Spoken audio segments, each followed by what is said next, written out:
நான் அவெஞ்சர் அப்படின்னு சொல்லி ஒரு பைக் ஒன்று வச்சிருக்கேன். அந்த பைக் ஒரு லிட்டருக்கு 40 கிலோமீட்டர் மைலேஜ் கொடுத்துட்டு இருந்தது. ஆனா ரீசெண்ட் டேஸா பாத்தீங்கன்னா அது 25ல இருந்து 30 கிலோமீட்டர் மைலேஜ் தான் கொடுக்குது. எப்படி அந்த பைக்கோட மைலேஜ் இந்த அளவுக்கு அஃபெக்ட் ஆச்சு அப்படின்னு சொல்லி செக் பண்ணிட்டு இருக்கும்போது தான் எனக்கு ஒரு விஷயம் தெரிய வந்தது. இதுக்கு முன்னாடி எல்லா பெட்ரோல் பங்க்லையும் E10 அப்படின்ற ஒரு பெட்ரோல் தான் யூஸ் பண்ணிட்டு இருந்திருக்காங்க. அப்படின்னா என்னன்னு பாத்தீங்கன்னா 90% பெட்ரோலும் 10% எத்தனாலும் இருந்திருக்கு. அந்த பெட்ரோலுக்கு தகுந்த மாதிரி தான் இதுக்கு முன்னாடி மேனுஃபேக்சர் பண்ண எல்லா வண்டியும் டிசைன் பண்ணியிருக்காங்க. ஆனா அதுக்கப்புறம் E20 petrol, E80 petrol, E100 petrol அந்த மாதிரி நிறைய பெட்ரோல்ஸ் வந்து மார்க்கெட்ல இன்ட்ரோடியூஸ் பண்ணிருக்காங்க. இப்போ இந்த லாஸ்ட் 1 இயரா கிட்டத்தட்ட எல்லா பெட்ரோல் பங்க்லயுமே E10 பெட்ரோல் கிடைக்கிறது இல்ல, E20 பெட்ரோல் தான் கிடைச்சிட்டு இருக்கு. இந்த எத்தனால்னா என்ன, இந்த எத்தனாலால வண்டிக்கு என்ன பிரச்சனை வருது, அது எப்படி இந்த மைலேஜை குறைக்குது அப்படின்றத இந்த வீடியோல பார்க்க போறோம். திஸ் இஸ் ரீட்ரே சேனல், நான் ஜோஹர். வாங்க வீடியோக்குள்ள போகலாம். எத்தனால் அப்படின்றது வேற ஒன்றும் இல்ல, அது ஒரு டைப் ஆஃப் ஆல்கஹால்.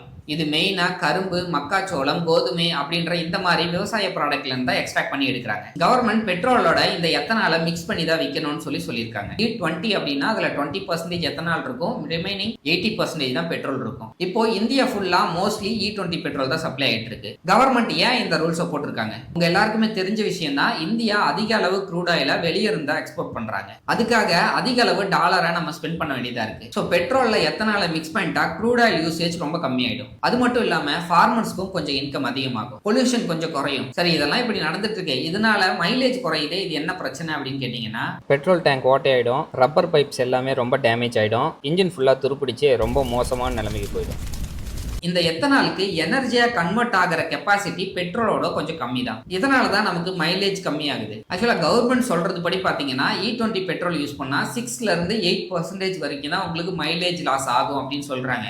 ஆனா இது வந்து கண்டிப்பா ஒரு 20ல இருந்து 30% வரைக்கும் மைலேஜ் லாஸ் ஆகுது அப்படின்னு சொல்லி கம்ப்ளைண்ட் பண்றாங்க. கவர்மெண்ட் 6% சொல்லுது, ஆனா இங்க 30% வரைக்கும் மைலேஜ் லாஸ் ஆகிறதுக்கு காரணம் என்னன்னா, நாட் ஒன்லி ஃபார் எத்தனால், இதுல வண்டியோட கண்டிஷனும், நம்ம அதை எப்படி மெயின்டைன் பண்றோம், அதை எப்படி நம்ம வந்து டிரைவ் பண்றோம் அப்படின்ற விஷயமும் இதுல கண்டிப்பா ஒரு முக்கியமான ஃபேக்டர்ஸ் தான். E85 அப்படின்னு சொல்லி ஒரு ஃபியூயலை இப்ப ரீசெண்டா இந்தியால இன்ட்ரோடியூஸ் பண்ணாங்க. இந்த ஒரு ஃபியூயல் நார்மல் பெட்ரோலோட 20 ரூபாய் கம்மியா தான் கிடைக்குது. ஆனா ஒரு முக்கியமான விஷயம், இந்த E85 ஃபியூயல் எல்லா வண்டிக்கும் செட் ஆகாது. ஃபிளெக்சி ஃபியூயல் வெஹிக்கிள் அப்படின்னு சொல்லி எல்லா ஃபியூயலையும் அக்செப்ட் பண்ணிக்கிற மாதிரி ஒரு வண்டியை டிசைன் பண்ணிருக்காங்கல்ல, அதுக்கு மட்டும் தான் இந்த ஃபியூயல் செட் ஆகும். இப்போ E85 ஃபியூயல்லாம் விட்டுட்டாங்களே, இதுக்கு தகுந்த மாதிரி வண்டி எல்லாம் விடுவாங்களா பாத்தீங்கன்னா, மாருதி, ஹோண்டா, டொயோட்டா இந்த மாதிரி பிராண்ட் எல்லாமே E85க்கும் E100க்கும் தகுந்த மாதிரி வண்டி எல்லாமே மேனுஃபேக்சர் பண்ண ஸ்டார்ட் பண்ணிருக்காங்கன்னு சொல்றாங்க.